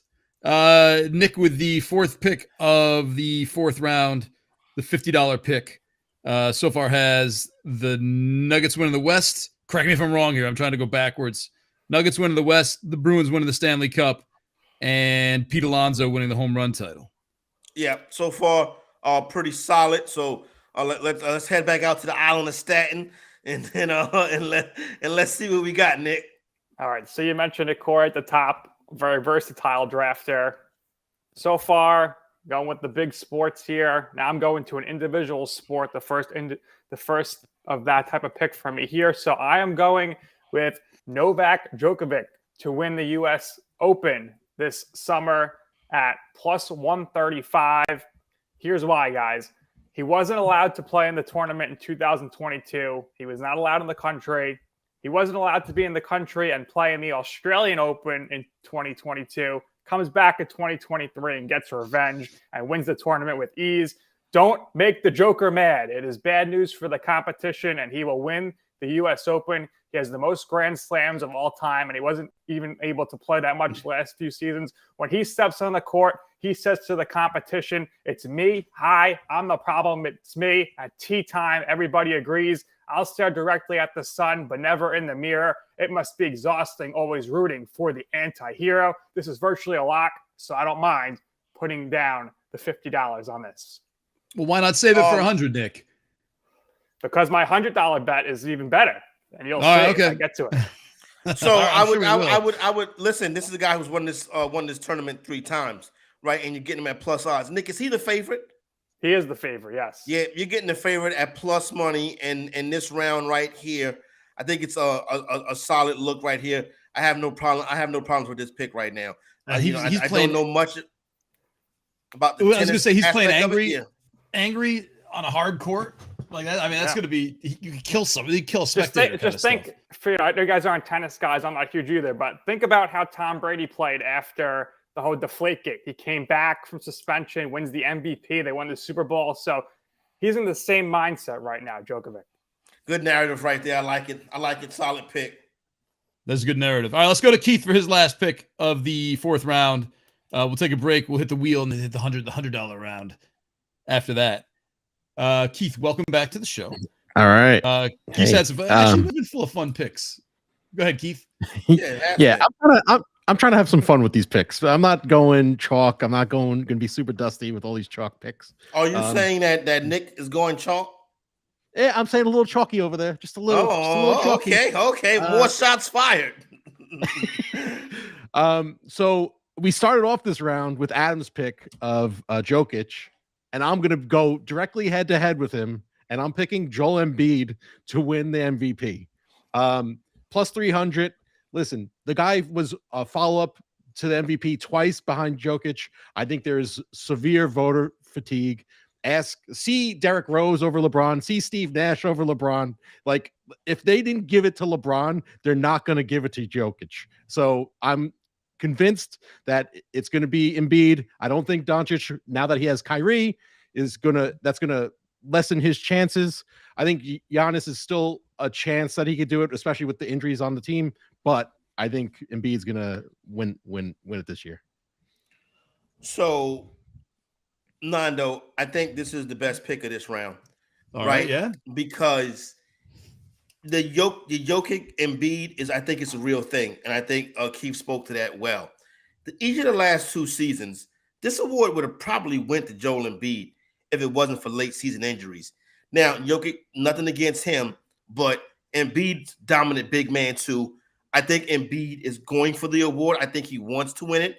I think he's in a spot where he's going to have Philadelphia, probably the best 76er team we've seen, maybe since their championship era, to be honest with you.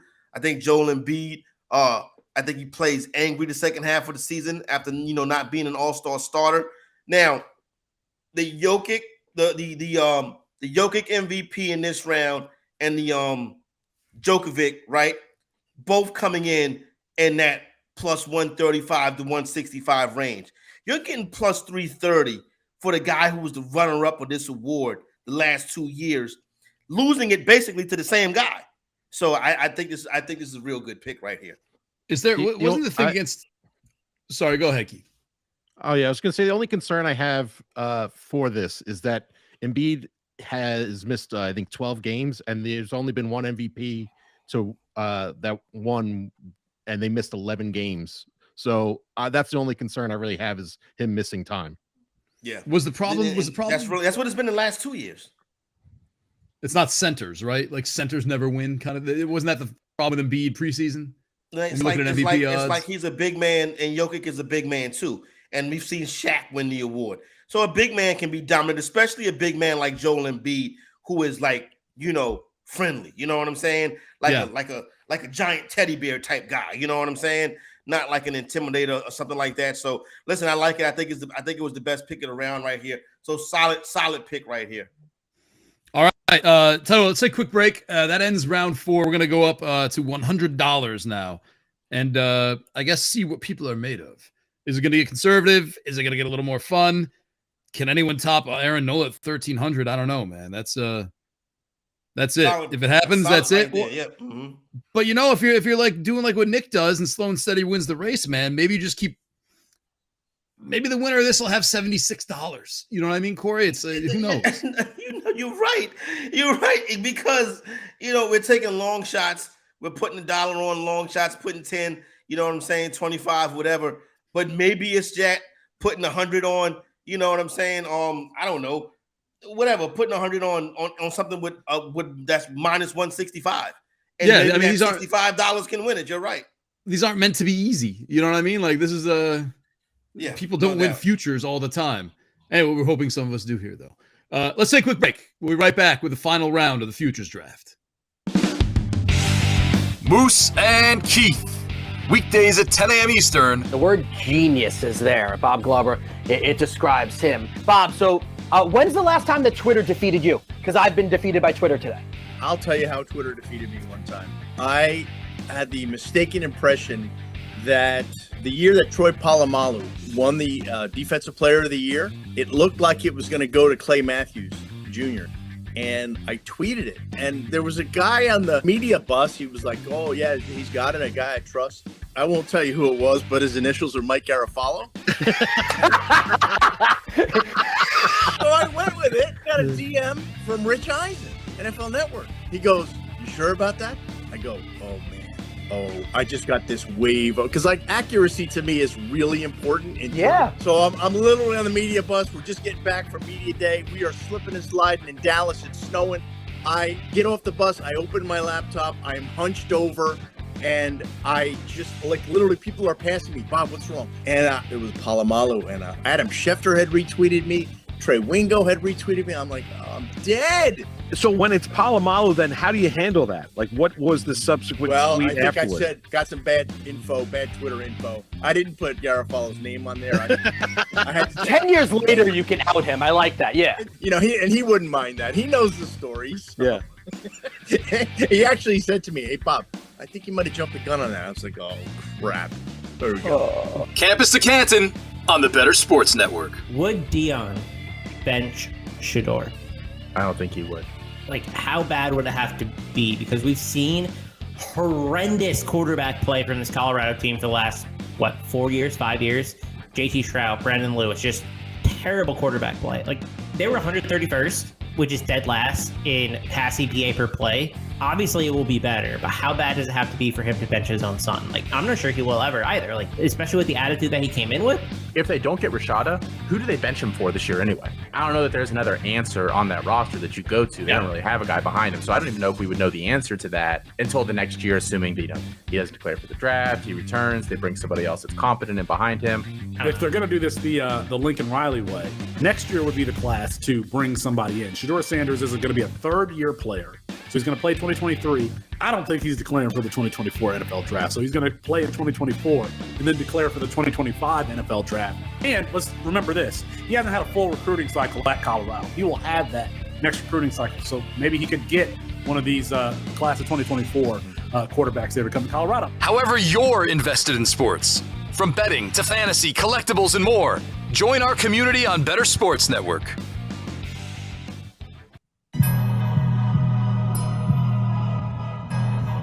This is the Bettor Sports Futures Draft on Bettor Sports Network. Swing and a miss. He got him. Big time pitch by Aaron Nola. Here are your hosts, Corey Parson and Nando Di Fino. Welcome back, everybody. Little Aaron Nola for you. Thank you, MLB Network. MLB, whichever arm of MLB that's from. Corey, we're about to finish up. A final round. We're not finished. Yeah, we got some time left. But we are going to finish up the final round here. It seems like every time we try to guess the strategy, we guess wrong. So maybe we should stop that. This is a weird beast all of its own, It's no doubt. I would expect super duper conservatism in this round right here, but maybe there is a home run that's mispriced that we feel good about. So it's going to be interesting to see where everybody goes. Well, that's why I like the 1,300 Aaron Nola in the $50 round. Because then you can still have the $100 one to fall back and be conservative on. Like, should you try and go for the 150 and go conservative in both? I mean, if you're kind of, if you play it right in those earlier rounds, you're close enough, I think. That Aaron Nola was solid. The Aaron Nola was very solid. You know what I'm saying? Yeah.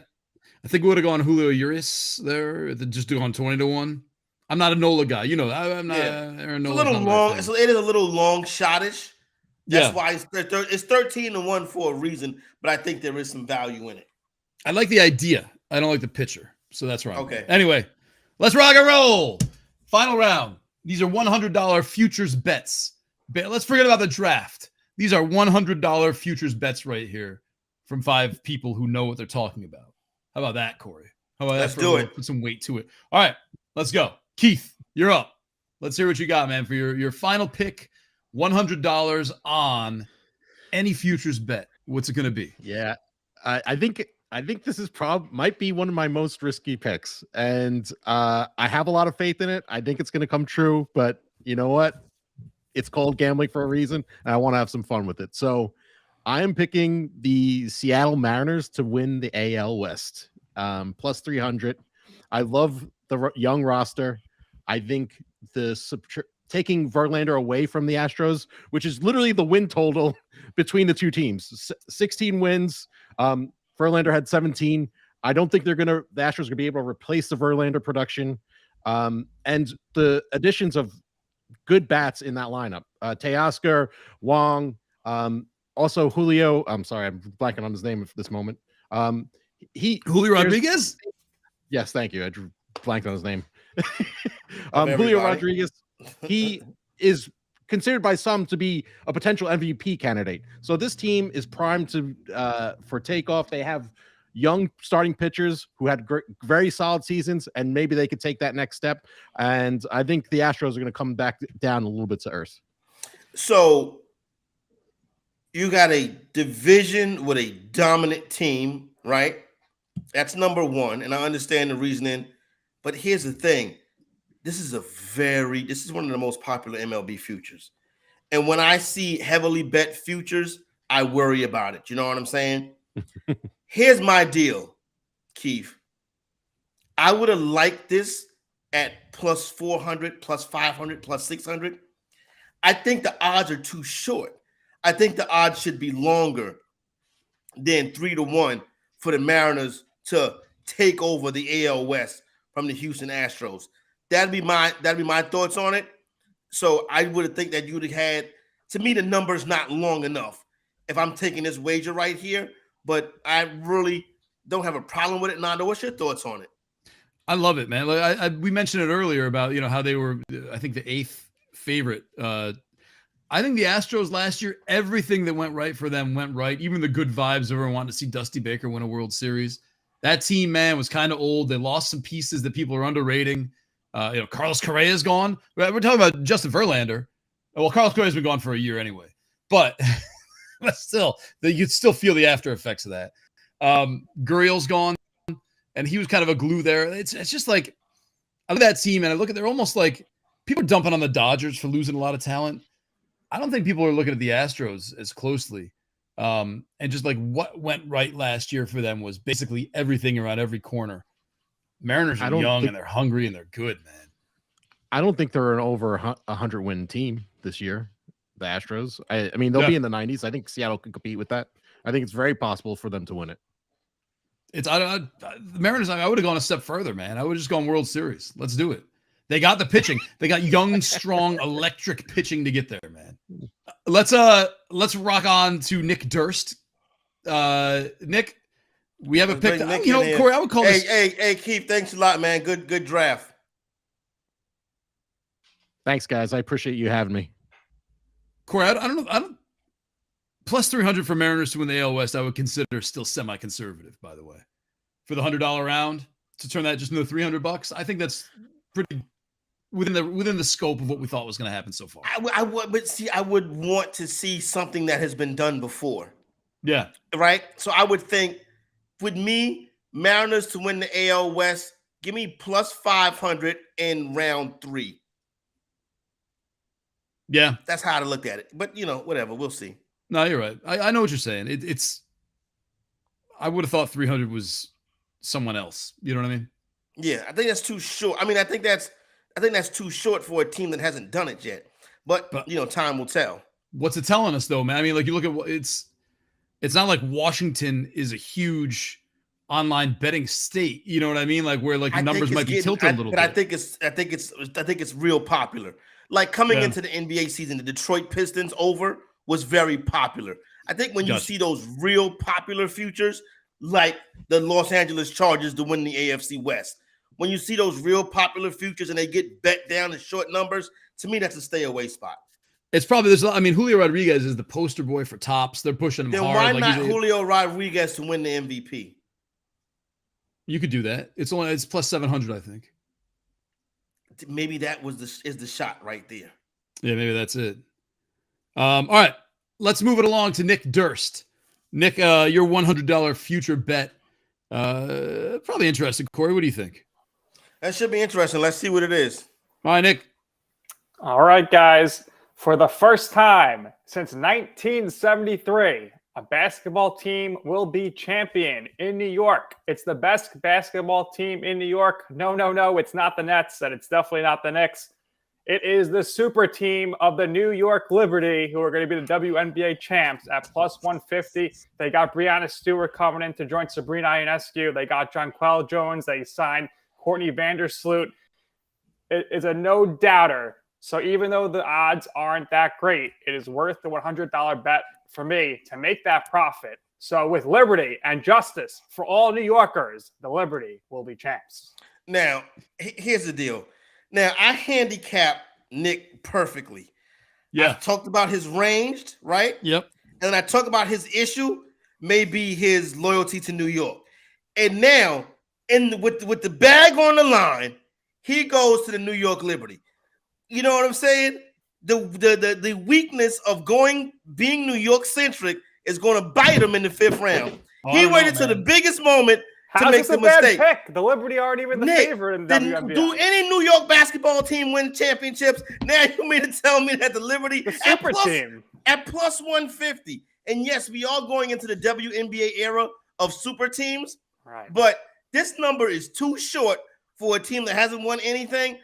They have four of the 10 You still got the the Las Vegas Aces.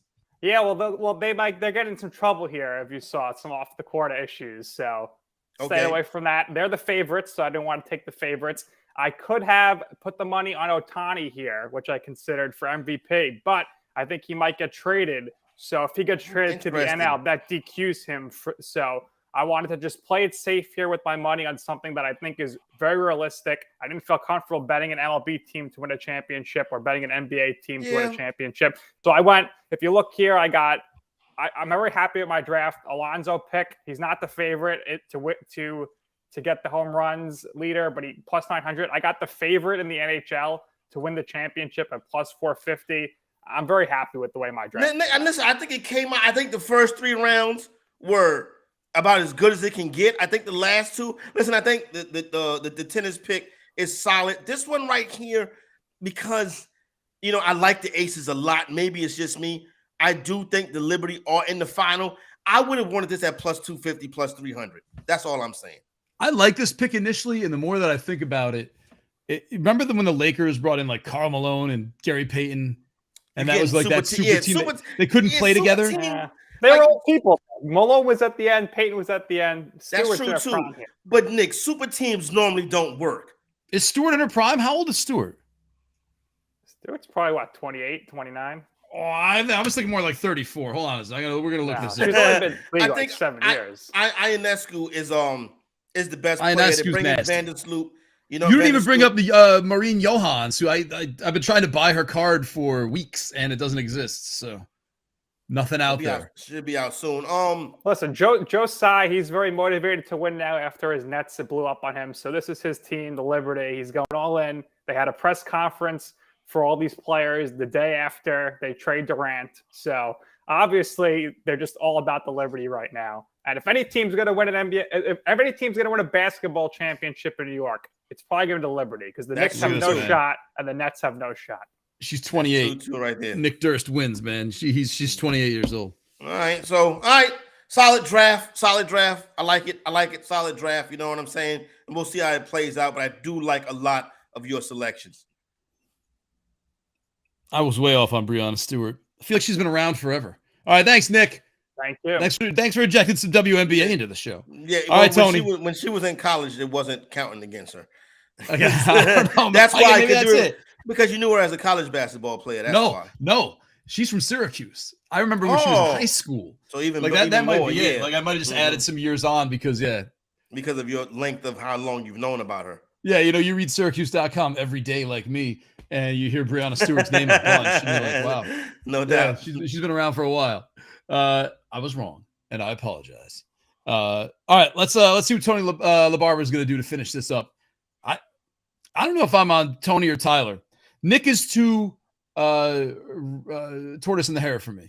He's too tortoise. You know what I mean? And not in a bad way because that's probably going to win the whole thing. And that's my problem with the betting. Yeah. All right, let's see what Tony does. All right, fellas, I'm going back to the well. I'm going back to the golf world. And this is why I like betting golf, because of the value that you can get. I'm going to take Rory McIlroy to win the Masters at plus 750. the value they can get. If I can get Rory at plus 750 at a major, those are really, really good odds. Not only is he in form heading into major season, he's already got a win on the PGA Tour. He's got a win on the DP Tour, which used to be the European Tour. I mentioned the elevated events earlier, so he's playing against better talent in some of these events leading up to the majors, and he's got a good track record at Augusta. He's got 6, 7 top 10 finishes there. He does have the monumental meltdown there about 10 years ago, where he had a 6, 7, 8-stroke lead in the final round and just completely crapped the bed and lost the tournament. But it's the final leg that he needs to complete the career Grand Slam. So he really wants them. He is a student of golf. He loves the history of golf. So he knows getting the career Grand Slam for him puts him in that upper echelon, not touching Tiger or Jack Nicklaus, anything like that. But that puts him in some rarefied air as opposed to some of the other top guys still playing now.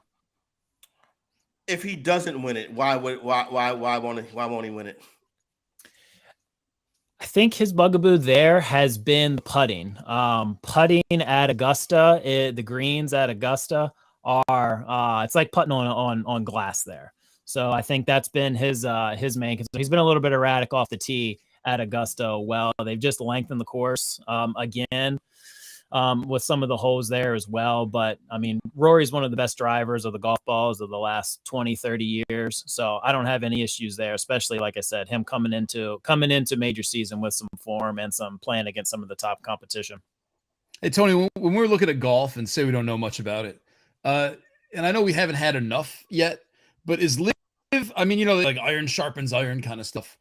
Is the fractured 2-tour format here going to hurt some guys who aren't having the highest of competitions in some of these secondary or third tertiary tier tournaments? Like, is that again, like, I don't know, we don't have a lot of data to go on, but looking forward, maybe, is there just like, you're not used to the pressure because the field's not as good, at the back end, you got these guys who probably shouldn't be playing in tournaments just to fill it out.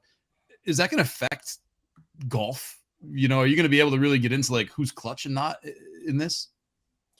Because of that? I think the opposite. I think golf is so deep and such. There are so many good golfers that it's going to give us the chance to see some guys like Nick Taylor finished second at the Waste Management Phoenix Open this past week.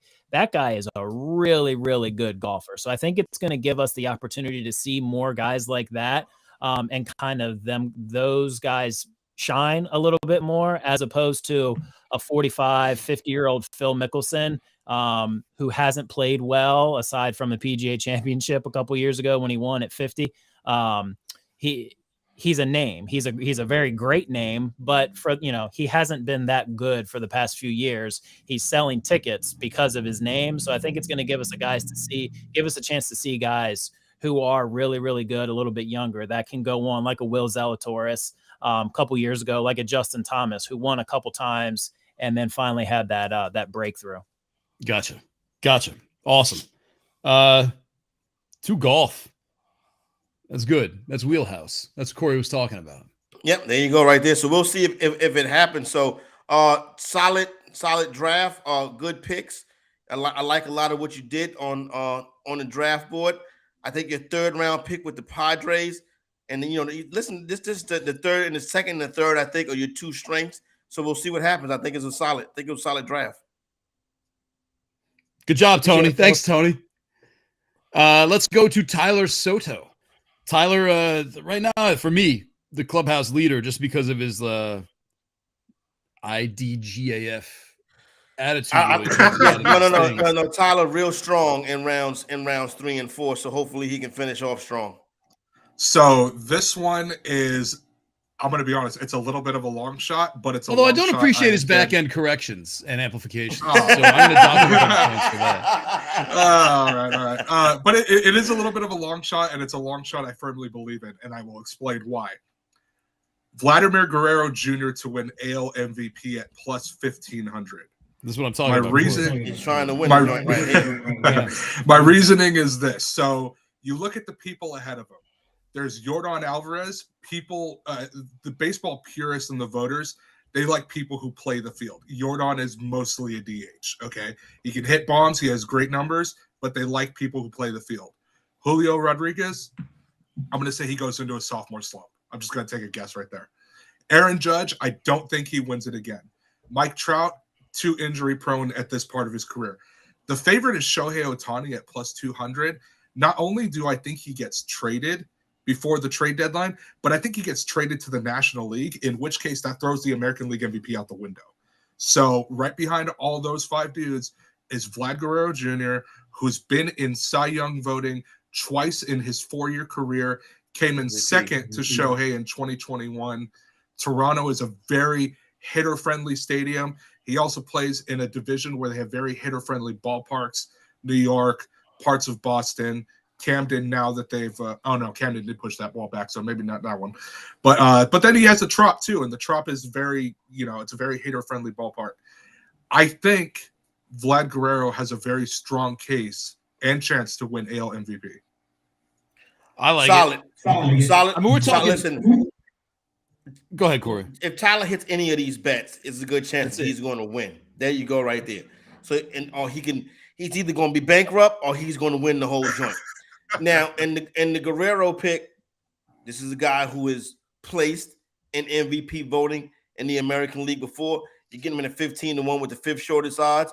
I like the way you broke down the candidates in front of him. Solid wager right here. Not the strategy I would have took, but hey, all you gotta do is see me. I'm trying to hit 3 of the 5, right? He just need to hit 1. Right. That's the way I would play this too. Actually, that's why I think I'm drawn to these picks, because not necessarily the picks. Again, like I do like the Vlad reasoning. Did Toronto mess with their walls too? Didn't they, to bring the fans closer? I believe they did a little bit. So they probably brought the walls in just a tiny bit. But hey, that all adds more to his home run total. I mean, you got to remember, in the past 2 years, this dude hit 32 home runs last year, and he hit 48 the year before. He's only 4 years into his career. Yeah, but he was playing in Dunedin, wasn't he? Dunedin. I mean, has any Blue Jay ever won the MVP? Probably just maybe George Bell. That's really it, right? Joe Carter. No, Joe Carter, I think, was World Series MVP. Probably just George Bell. I'd have to go back and look at that. Yeah, maybe I only know George Bell won MVP, man.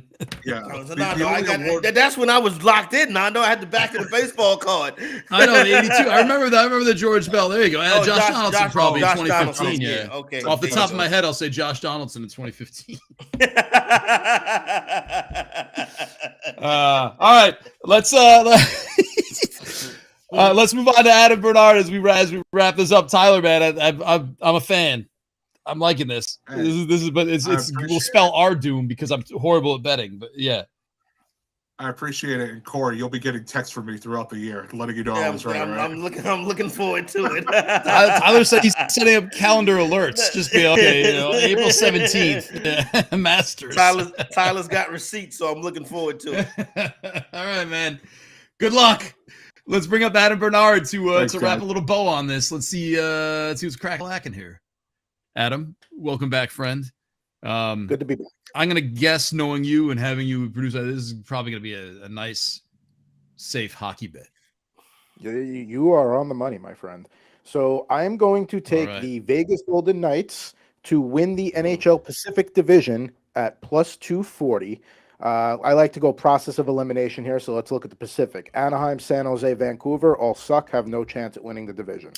Calgary at 61 points right now. Could they make the playoffs? Absolutely. They haven't done enough this year to make me think that they have any shot at the division. Moving up in the standings. Edmonton and Seattle, both very good teams. Neither really have the goaltending, I think, to really separate themselves.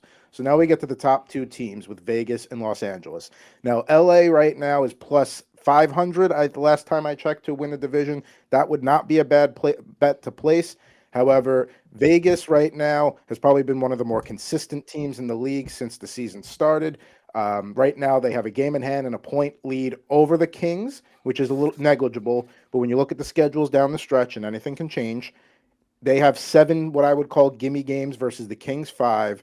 And the other part of this is the Golden Knights are about to put one of their heavier contract players on long-term injured reserve, Mark Stone. That frees up a lot of cap space for them to go big game hunting at the NHL trade deadline, which comes up on March 3rd. And I think they're going to get the biggest name out there, which is Timo Meier. And if they get him, put your money in now at plus 240 before it goes down even further. All right, solid right here. Listen, I look at Adam, right? And let me ask you just about this final pick. Let me ask you a question. If they don't, if this bet right here, Vegas to win the Pacific at plus 240 doesn't hit, why? Right now, their starting goaltender, Logan Thompson, is week to week with an injury, although I do think he'll be back in time to make a difference. Aiden Hill has been a solid backup for them, and he's going to get the load for the next couple of weeks here.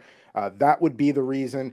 The Kings are a pretty good team, and that would be, if anybody snipes them for it, I think it would be Los Angeles. They are also looking to be active at the deadline, although I don't think they're going to make as big a move as Vegas. And the West is wide open right now too. So either division you want to place a bet, there's really not. The West is super wide open right now. It's not like the East where you're looking at Boston and Carolina. Nando and Adam, I think it's a very smart draft. I think it was planned out right. I like rounds 3, 4, and 5 more than I like rounds 1 and 2. So I think Adam is in the mix as well. I feel like everyone's in the mix here. This $100 round is so interesting. And everyone's in the mix, but not to be a wimp about it.